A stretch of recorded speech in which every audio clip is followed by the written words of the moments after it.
The glow is gone from Vancouver's hockey celebration. This morning, there was just ugliness. So disappointing. You know, this is not what hockey's supposed to be about. So revolted, so disgusted by the violence that hundreds simply showed up to try to create something positive with the cleanup. People are ashamed of what happened last night and they just want to help out. This glass is really, really expensive. It seemed like every glass window in the main commercial district around Granville Street needed to be replaced. I was disgusted, devastated, to be truthful. I just couldn't believe it.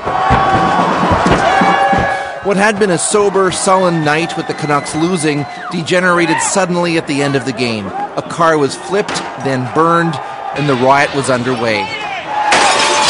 People broke into stores. And in Vancouver's commercial heart, rows upon rows of windows were smashed. At the Bay, at Sears, at London Drugs and other upscale stores. There was looting. This woman showed us the purse she stole. Stole the purse. Why? I don't know, I wanted it. There was also violence. This man tried to reason with the hoodlums and was knocked down and beaten for it. We still don't know his condition. Honestly, I'm so ashamed of what happened tonight. Francesco Caligari and his family were inside their restaurant as the mob attacked.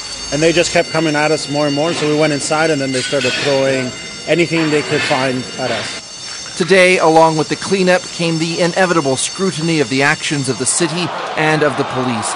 Should there have been so many people, more than 100,000, in such a confined area? Had police been lulled into a false sense of security because of how well crowds behaved during the rest of the playoffs? No, says the chief.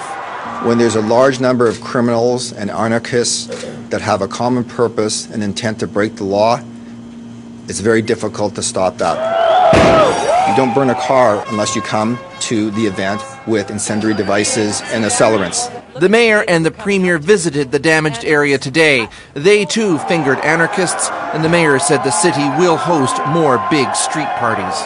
We're not going to back off and give our city over to a bunch of losers. Make sure we see those pictures of the people that incited this. We are going to be as tough as we can be. That investigation is getting a lot of help. Facebook sites like this one are gathering up photos of some of the alleged rioters, and people are leaving comments, including names, to help police.